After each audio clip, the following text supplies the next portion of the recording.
Howdy. Welcome back to Financial Freedom for the Lazy Person. That irritates you. It does. I bet it does. Whatever works for you. Yeah, well, that's because I'm the lazy one. Yes, you are. Yeah. Someday we should do just a video on why you think I'm lazy. He is lazy, but every time I've asked him for help, he usually shows up or sends somebody. Or send somebody. If I can send somebody, I'm absolutely sending He somebody. doesn't send his hot wife enough, but I'll start doing that. Oh, we could talk about that if you like. No, no, we're No, good. she wants to do it from over there. This video today, as we get to the actual topic of today, happy Halloween. This is a video we're doing on Halloween. We had the idea of doing this. And since we both go out naked, that's the costume, birthday suit, we figured we'd have clothes on for the video. Pants are optional. And I want to talk about the 10 scariest things new investors deal with. Landlords, people who invest in real estate. Things they probably use as an excuse to not get started. Some of it might be an excuse I used, although you're the reason I lost a decade. Well, there's all kinds of reasons to be scared, that's for sure. There are, and it's not like dating though. You're just investing. It's a little less scary. The first one, and I have a list of 10. The first one is the fear of pulling the trigger. When you bought your first rental property, how much support did you get from your family? Oh, none. Tell us how that went. No, it was just a spur of the moment thing. I had a family member, a sister, that was selling her property so she could move north. There was a deal in progress and it fell through because they found termites. She called me and asked me to come on up and take care of the termite problem so she can get rid of the place. And I got up there and I thought, well, if I'm getting rid of the termites, I may as well wind up with the property. So I offered her the same price that the other people were offering, and we made a deal that day. So I guess I got support from my sister. I got her property. Well, Yeah. well, you bought something she was trying to get rid of. That doesn't sound very I really fair. did. No, it worked out way better for her. We were able to do it with the homeowner contract and get all the middlemen out of the way, put more money in her pocket. So it worked out really good. And no, this is the sister who lives about 2,000 feet from you. Pretty much. Okay. Yep. And I haven't spoken to her since 2002. Yeah, she don't like you. Yeah. So I'm curious. She's smarter than me. This is why she doesn't like me. I don't like me sometimes. Um, how does she feel when you talk about owning those properties that you still own today? Oh, that's kind of a touchy situation. She knows that I'm making money with them, but she has it in her mind that it's just way too much work, and she wouldn't want to have to deal with anything, 2 states away. And I let her think that way. That's fine. Whatever works for her to keep her happy. I'm happy. Good. That's glad. I'm glad. I hope she's happy too. I wish her the best. The fear of buying the first one, I think the reason I was able to pull the trigger is because I had the fear of never pulling the trigger. I thought I had a lot of years in my life where I didn't own rentals, and every year that I was waiting and not buying would be just more that I didn't. And I knew that everybody who owned them, that kept them long term, even during a crash, was making money with them. Right. So to me, the bigger fear of not owning a rental was the fear of only having a paycheck. Yeah. Yeah, you're when you buy something like that, you're taking on a whole lot more responsibilities, that's for sure. But the more you buy, the responsibilities seem less and less um, to handle. They really do.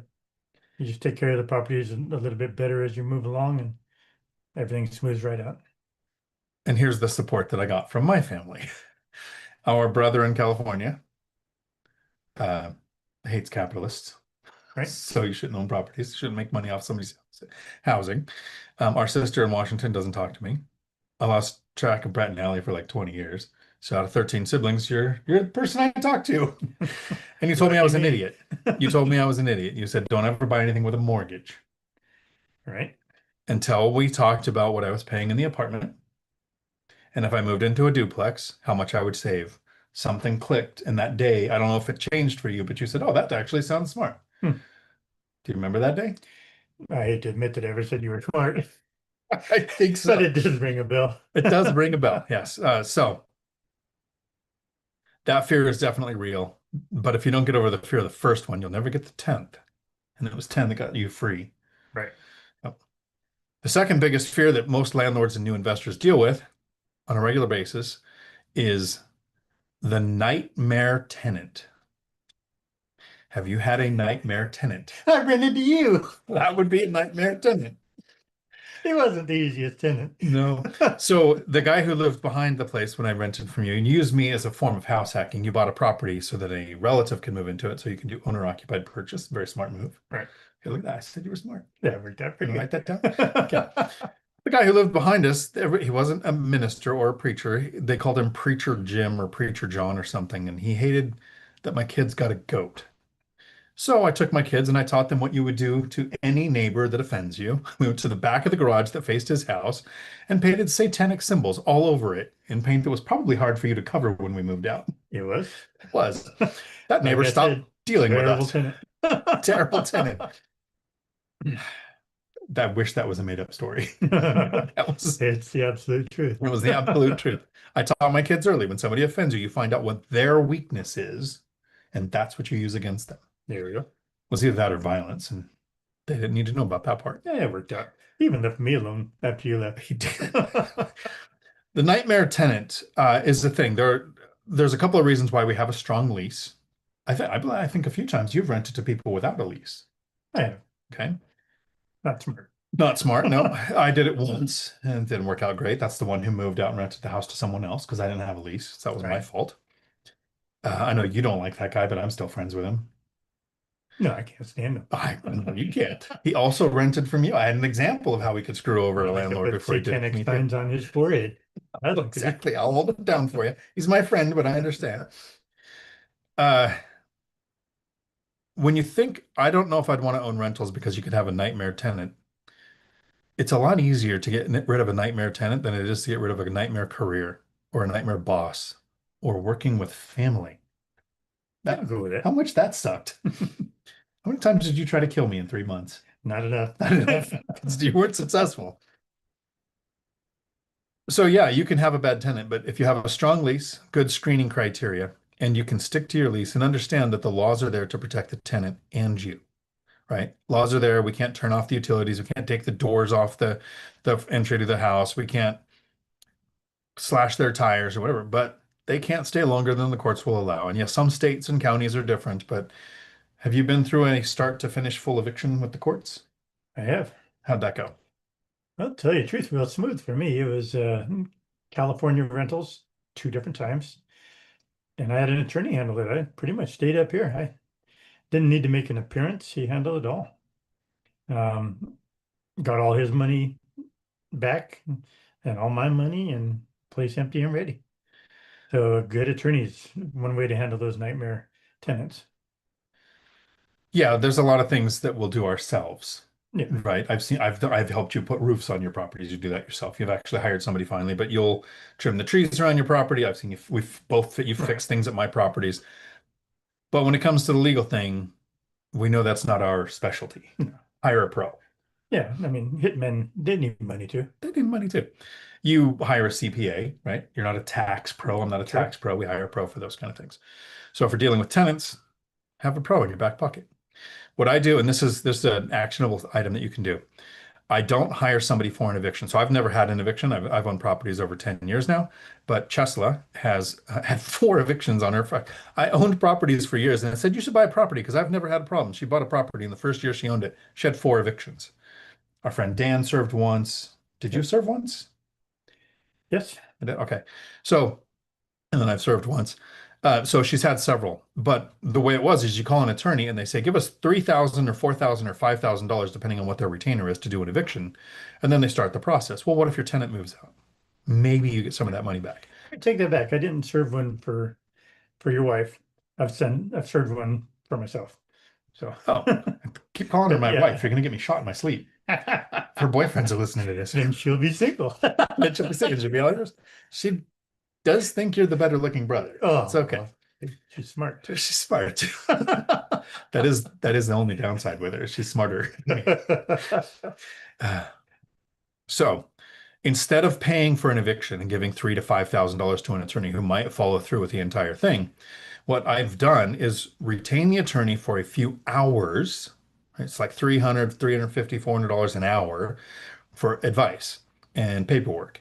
So with Chesla, what we did is retain the attorney for 2 hours. So I give them $700 and then say we need the eviction paperwork created and the service, the record of service created.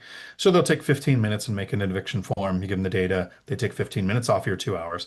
We handle the service. If the tenant moves out, which is three of her four times what happened, only one time that didn't end up getting filed with the court, then the attorney just charges more on those hours. It was much more cost effective. You know, kind of a short story, but I find some humor in it. I had an eviction going, and the tenant was given so much time to come up with the money, or the eviction would continue. Well, they were late on that, but they showed up at my attorney's and gave him cash. Now, like I said, he's a couple states away. He gives me a call and he says, "Hey, your tenant came in and paid everything that they owe you. They handed me cash. What do you want me to do?" I said, "Well, I want you to hang on to that cash and evict them anyway." And I didn't realize, but my tenant, a woman, was in the office and she heard that phone call. And I heard her screaming, "What?" And I told my attorney, "You do the same thing with one of your tenants." I said, "She's a problem tenant. Kick her out." He said, "Okay, I'll do it." So funny to me, not so funny to her. But when she left the office, the attorney called me and we had a good laugh together. It was pretty cool. The next fear that people have all the time, and this is one you actually solved this problem for me. Okay. The people say they have a fear of an unexpected repair, an unexpected cost. Or, what if a tenant trashes the property? What if they break something? And so, how did you get over the fear of what if tenants break something? What if there's an unexpected repair? Oh, that's kind of a tough one, but I've just learned to accept it, learn that it's going to happen. I don't let it bother me anymore.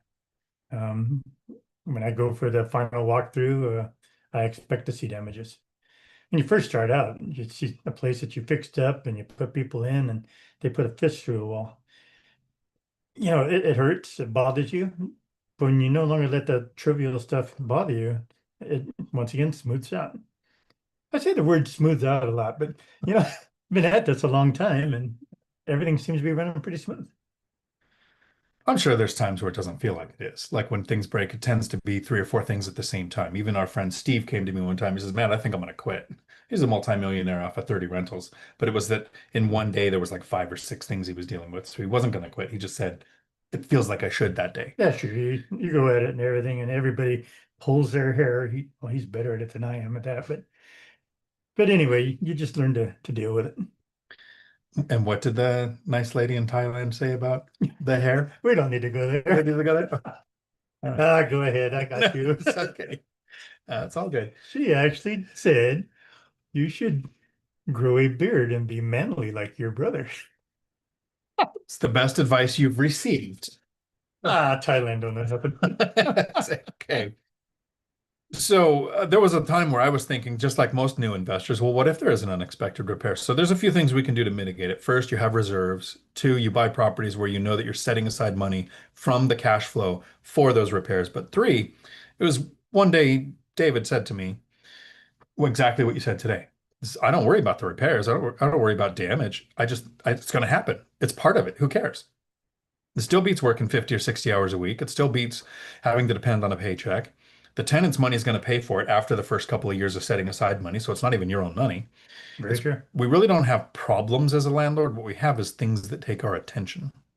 So you just have to be okay with your attention being taken sometimes.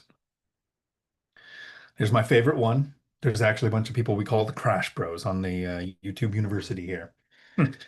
The market crash monster in the theme of Halloween. Okay. How did you get over the fear of what happens if you buy a property and the next year the properties went down in price? Still got the property. I ain't worried about it. It was a good deal when I bought it, and that's the way I think about it. Normally they escalate in price, but things could happen to where they depreciate. I kind of like it because I'll never sell my properties, and anytime they depreciate in value, so does my taxes. I pay less in taxes. So I think that's kind of cool. I could see where if you're going the route of going to banks and all that to get loans, that could hurt. But I don't do it that way. So for me, it's kind of cool. I like it. Yeah, I look at it pretty much the same way. There's a couple questions here. I'm going to get to those as we go through the list here. People ask, do I dress up as a pirate for Halloween? Sometimes. I more dress up as a pirate for weddings.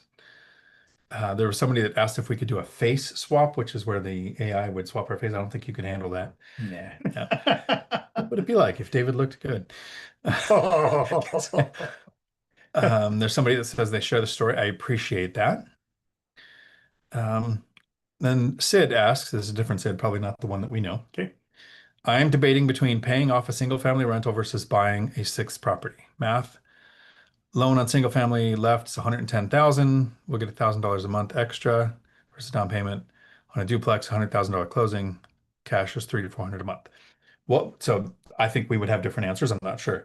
If you had a property where you owed $110,000 and you had five rentals so far, would you pay off that property or would you buy a sixth rental? It would matter on what kind of revenue you got coming in. If it's not going to hurt you to buy the next one, in my opinion, I'd go for it. Um, if it's questionable, I ran a tree service. I can get injured at any time. So my income, my real income, could deplete immediately.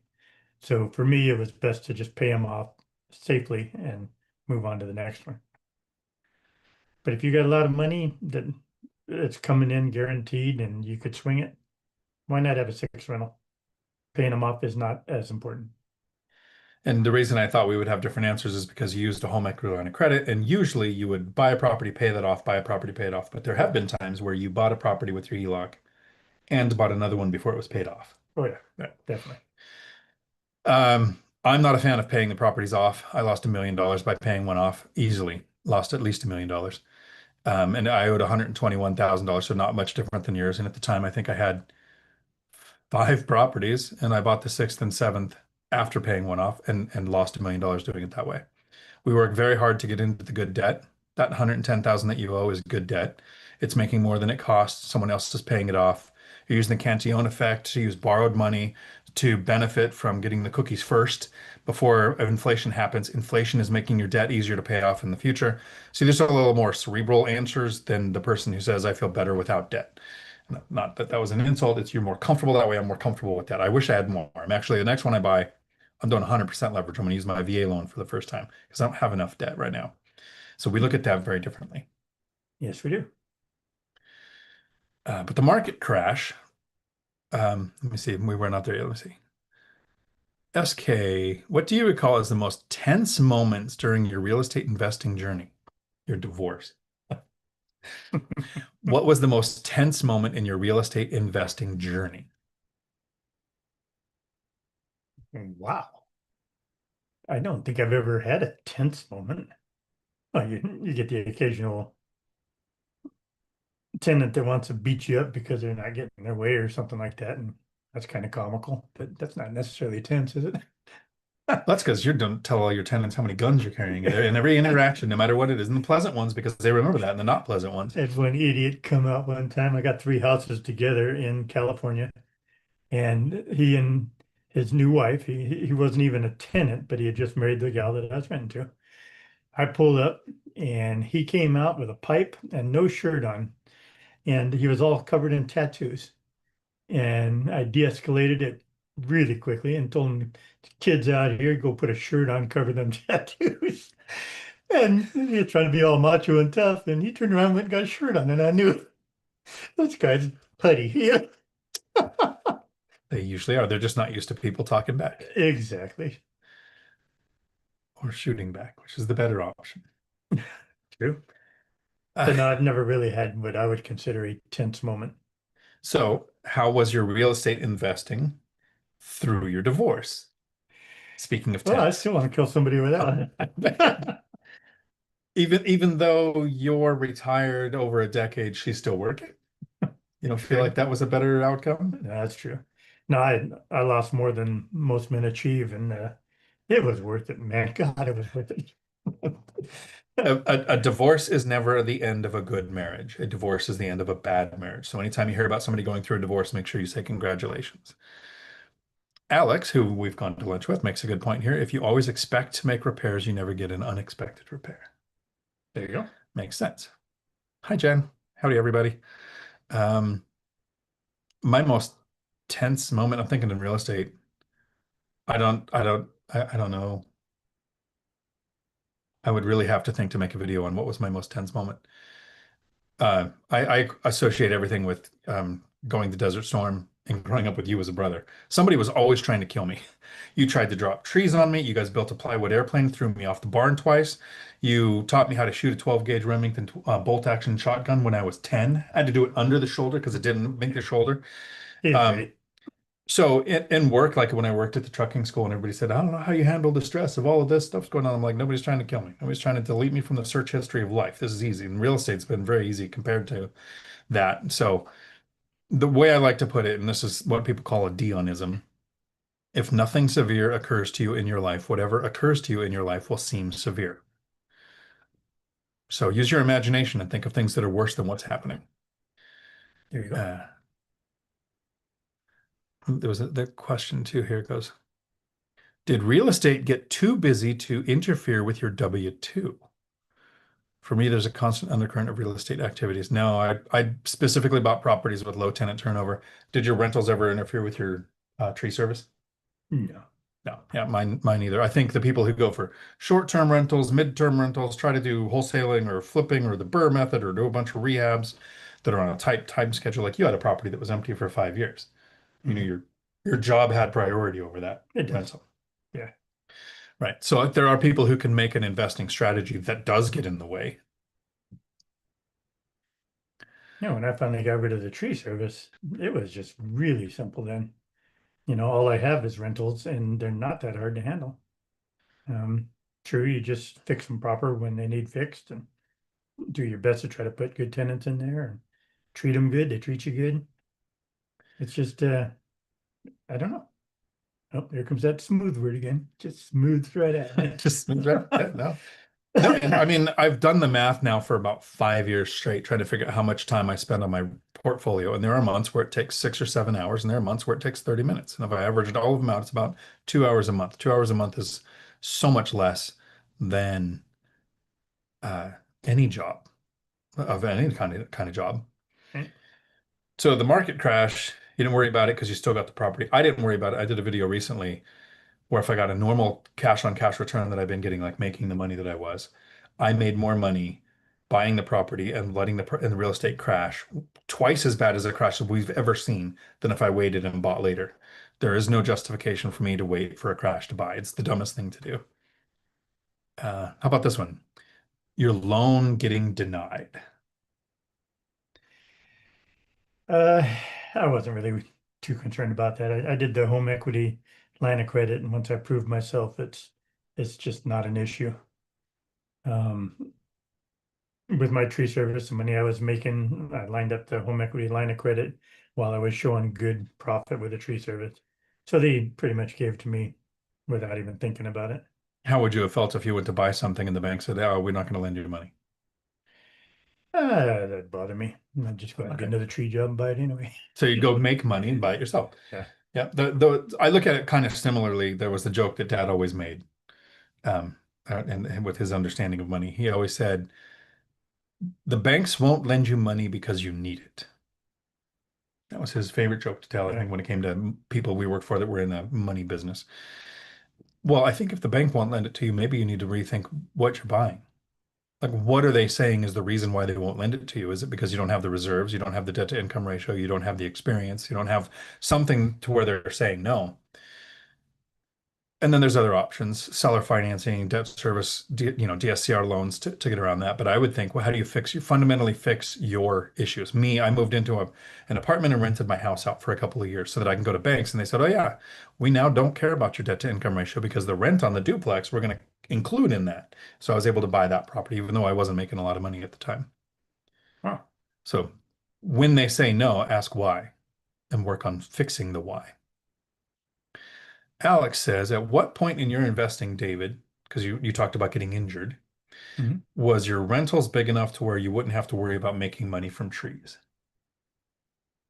At what point? Wow.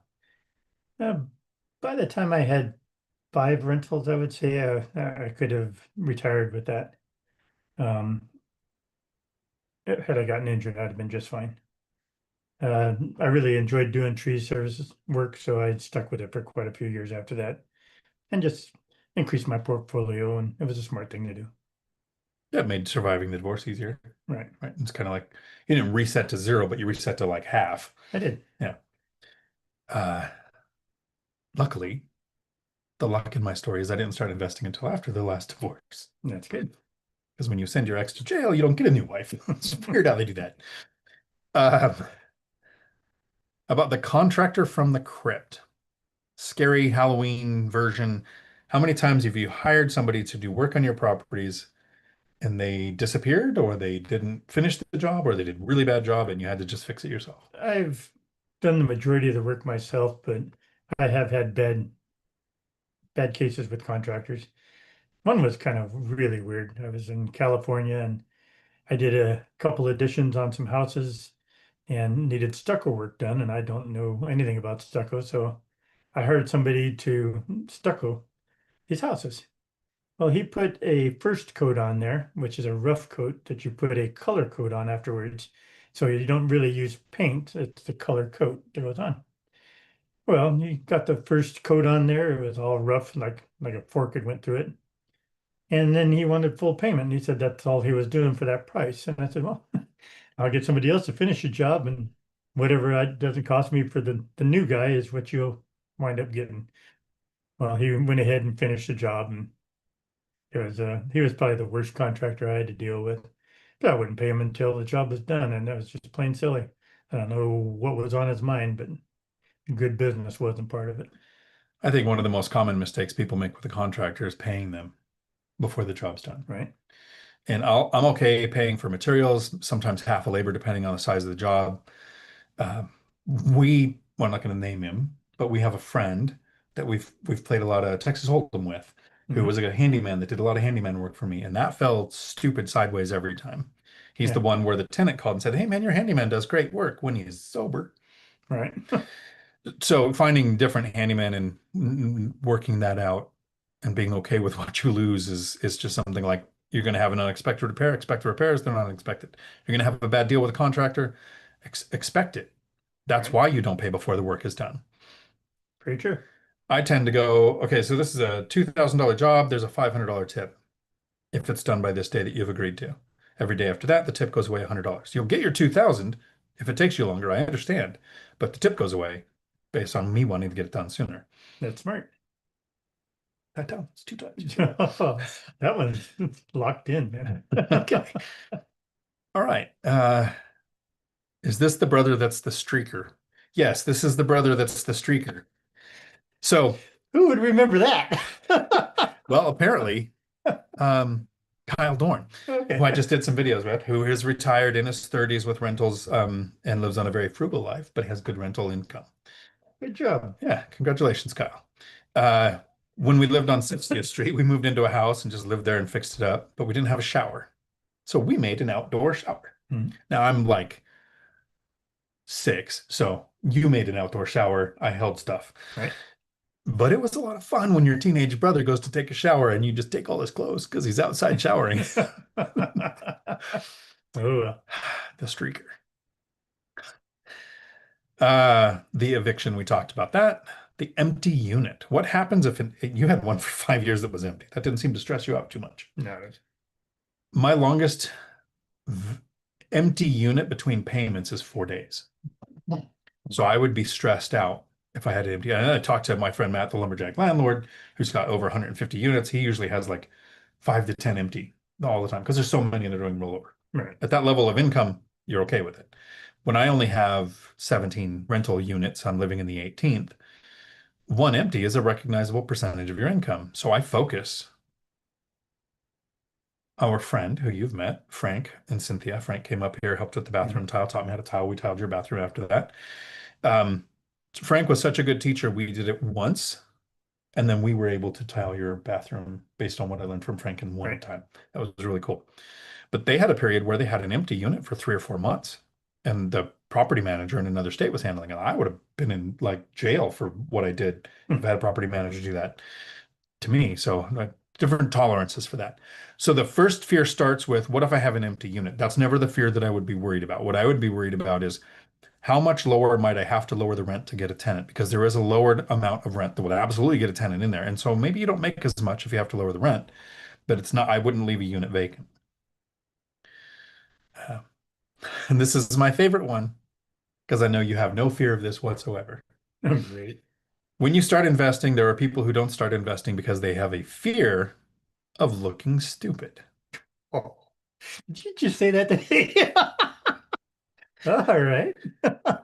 I don't think you have a fear of looking stupid at all. Not at No, all. you have overcome the Neanderthalic fear of anybody judging you because you don't care. I really don't care. Because he wears flannel in public. You are okay with that. Okay, the other questions we got here. Don't want to dwell on that one, Nope. huh? Nope. There's a handgun fitting there. Mine's way over there. There's uh when renewing leases from SK for next year with tenant. I use Rentometer for recent rented properties. I can't trust Rentometer. It was good up until 2020. I've seen it 30% off now, so I don't use it anymore. And they go to Zillow for current ones and make sure I'm current. In your binder strategy, how do you stay current? And we've done 5 binder strategies together for your portfolio now in like the last year. And we do it the same way every time, same way I do mine. So I don't use Rentometer. I used to actually print out Rentometer and have it in there, but it's so far off, I don't even bother.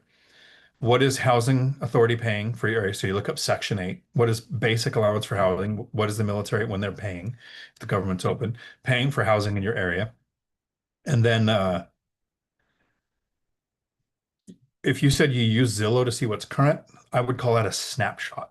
Like what's renting today? What I do when I have a listing coming open or when David says, hey, I want to do a binder strategy, I watch rents on Zillow in that market, in apartments.com, Trulia, wherever, whatever's most likely used in your area. It could be Facebook Marketplace, it could be Craigslist for at least 2 weeks. So every time you've asked for a binder, there's 2 weeks worth of work that go into making sure you print out the ones you want because you need to know what is listed and sits for a long time and then lose rent comes down.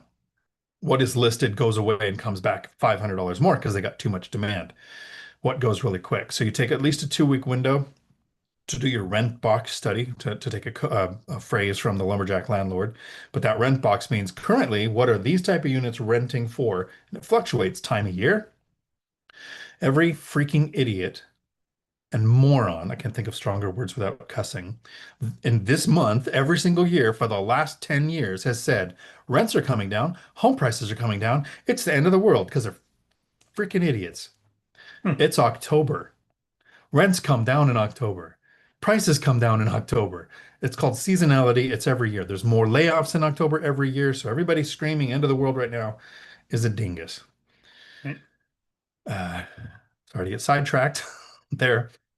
But a rent study goes over 2 weeks. Make sure you're current for your time of year, what's happening in your state. In Washington State, for example, rent control just got impacted all landlords and got passed. Can we share your story of you getting a tip? Sure. That'd be Okay. fine. So something we learned recently with rent control is it's 7% plus inflation in Washington State. So I'm doing 7% increases for all tenants.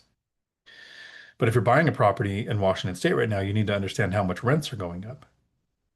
Because if a landlord has a unit that's empty, they will leave it empty for a few months until they get a tenant at the right month. Or they'll go, I'll give a month or two. Julie's thinking of this, giving a month free to get somebody in there at the right amount of rent so that next year when you increase, you're at least staying closer to market.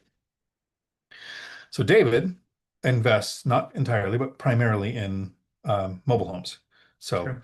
your skill set to remodel, they're almost all identical. The heating systems are the same, the electric's the same. You understand it. It's a Right. great strategy to understand. You don't invest where lending matters. A lot of times lending can mess that up. So you went to do the binder strategy on a mobile home in Washington State. What did we find out when you went to AI? I'm so freaking impressed with this. You used AI to ask questions. And what did you find out about mobile homes in Washington State? that you could only raise your rent 6% instead of the 7%. Is it six And or is it five? it was six. Okay. I thought it was five, but okay. So it made a difference. When you throw the binder strategy at them and everything like that, it made a huge difference. One thing that I did with the binder with these people that was a little bit different was we found other mobile homes roughly the same size, the same property size, um, general same location. Um, but I pointed out the fact that they didn't have the nicer things that our rental does, and that made a huge difference. We got a real nice storage shed that isn't just a shed. You can almost move into it. It's built that nice. A back porch that's just beautiful. I pointed out all the things that they're getting for way less, and it seemed to make a big difference. They were just dumbfounded. They had no idea what, or at least it seemed like they had no idea what other rentals were going for at the time. But they were extremely happy with me when I only raised it to 6%. So this is the beauty to me of the binder strategy. The first three times you did a binder, you did not raise the rent. And one of those three tenants that had been working with a property manager that you fired and was now taking over to yourself, which is why you did the binder strategy, was late on the rent consistently with the property manager. You do the binder strategy, you show them what they could be paying, what you could be getting if they moved, and the next month was paid on time. Yeah, and for several months now. Okay. So a happy tenant tends to be less of a problem. You go to these other tenants and you say, hey, the rent control is we can only go up 6%, but here's the comps, because Mick is right. Comps set rents. Julie's rent is below. That's why a month free might get somebody in there. She's below area comps. Hmm. It's just the demand in the area for where her rental's at. Um, but you have the conversation with the tenants. They know that if they move, they'd pay more. They know that they're getting a deal. They know they're getting better than some of the other rentals, and you're only going up 6%. Right. In Washington State, you're supposed to give 90-day notice. So, and when I do the binder strategy, I just did this with our nephew and his neighbor at that one place and did the binder strategy for them for next year. And rent went up to 7% because it's not a mobile. And your tenant, you said you did this like last month or I this did month? last Okay. month. So you said this will start in February because you have to give 90 days notice. I was honest with them. I told them I have to give you 90 Mhm. days notice. And the And rent's going up $85. correct. And what did the tenant do? They said, no, we could start the increase right now. So a tenant is tipping the landlord $85 a month for 3 months because they're so happy with the outcome of getting explained the binder strategy, being a part of the conversation of the rent increase. So not Correct. only do you not have an eviction, do you have tenants paying on time, but you have a tenant tipping you 3 times. True. I also informed them that it'll be going up another 6% next year, which is still going to put them way below what it should be. I've And they were had happy with that. people ask me, you can't raise your rent every year, you'll outpace the market. No, the market is outpacing us even at the raise Right. because it's turnover that sets market rents, not annual increases. 24 Hills asks, is universal basic income that you know what that is? Nope. Okay. The government just goes, okay, everybody making less than this, you're too poor, here's $1,000 a month. Just forever. Really? Okay. It's called universal basic income. There's different numbers in there. Okay. Sometimes it's everybody gets it, whatever. It's been tried in some cities. It hasn't been tried on a larger scale. If AI takes a bunch of jobs and UBI comes out, the question is, what do you think that does to rents? What does it do to rent? If everybody just got free money from the government? Well, there's a lot of people that get free money anyway, but I don't think it does much for rent. I mean, you could go after it somehow if you really wanted to, but if you're already getting what you want, why bother? It's never about what you want, it's what you can get. That's why he had rentals from 2006 he'd never touched the rent on. But now there's rent control, you don't have a choice Right. because you'll fall behind and taxes will increase No, and you'll lose the that's property. So the actual question was UBI is a form of Section 8 in a roundabout way. Yeah, people get more money to spend on things and that will cause rental inflation. People does will, that go directly to the landlord or it does it goes to go the person and then the person just has more spending. vice So versa? Okay. if you have a vacant unit and you have a whole bunch of people applying and some of them are getting UBI, they're willing to pay more. So Okay. rents would go Now, is up. that a guaranteed thing month to month? I mean, can you figure that into whether you want to rent to them or not? Yes. Or is it, it It, is it would be, they would have like a voucher saying I'm getting this amount every month. not a short-term thing? Okay. Correct. How Yeah, I'm much learning too, guys. how much property do you have with your mobile homes? On an average, about an acre and a quarter on each one. Where you live, there's 5 acres, right? There's 5 acres on that one. And it's what is it zoned for? You said is it zoned for a mobile home park or is it zoned It for is. the okay. The previous owner got it zoned for a mobile home park, and I just don't want to live in the middle of a mobile home park. Now imagine if you right now in 2025 owned 5 acres free and clear that had two mobile homes on it, a house and an ADU, and you were living there and you had ADU making money. But it was zoned for something that is not allowed to be zoned anymore. You know, they're not allowed to do mobile homes anymore. And so every year we lose 2% of what exists. And you sat on your thumbs. I'm sorry, that's where I want to live. It's like, Gotta be happy with it that. couldn't be because you kept that house in a divorce. You couldn't be that petty and cheap that you'd want to keep it like the house that I won't sell. No, that No, really has no, nothing to do with nothing. Oh, it. sure. I like how you can lie to yourself so, so easily. Okay, we've answered all, I think, all the questions. We'll give it a minute in case there's any more. How far away from driving distance from your primary residence do you invest? So I invest within an hour. Your Washington ones are within 30 minutes. Roughly, yeah. But how far a drive is it to your California ones? 1,200 miles. 1,200 miles. There you go. And self-manages them. Yep. Yeah. But you self-manage them in a town we grew up in, where you know all the people and all the players. And I do. Yeah. yeah, it helps to know the people, the locals to do things. You have a like an inset infrastructure of people you could. Yeah, I've got contractors down there that'll do the work. If they find that there's a problem, they'll do the work without me even getting a hold of them. And that has happened a few times. So take good care of your contractors because they're worth it. Mick asks, since you have a CDL too, we know trucking. Elon said his semi would be ready in 2 years. He said that around 2016. When will truckers still need a new job? We're decades away from that. So when decades, pluralize that. When the automatic driving semis come out, the first thing they'll replace is the over-the-road driver. So the over-the-road driver should get the skill set to actually work a local job. Don't drive over the road. Nobody should. That's slave labor. You're not paid by the mile. You're not paid by the hour, so you're not compensated for overtime. You have all kinds of reasons why you shouldn't take that job. So I changed the tagline for our company at the school from committed to your career to be home every night, because that's the type of job you should have. And a self-driving truck is not going to handle yards, the flow of traffic in a yard that changes day to day, loading and unloading, all of the stuff that a driver needs. We're literally decades away from that. I think law enforcement will be replaced before truck drivers are. And howdy, everybody. Anything else you would like to wrap up with? Final messages people should take away. Yeah, just get started. First one's the hardest. Second one gets a little bit easier. If you don't get started, you're just not going to have much of a story to tell. Or time to tell it, because you'll be going to work into your 70s. Did you know that Dale read my book? Yeah, yeah, the whole thing. I'm super impressed. I haven't even done that. I know. You haven't even opened it. You know the book's open this way? It If it does. doesn't say Louis L'Amour on the front, David doesn't open it.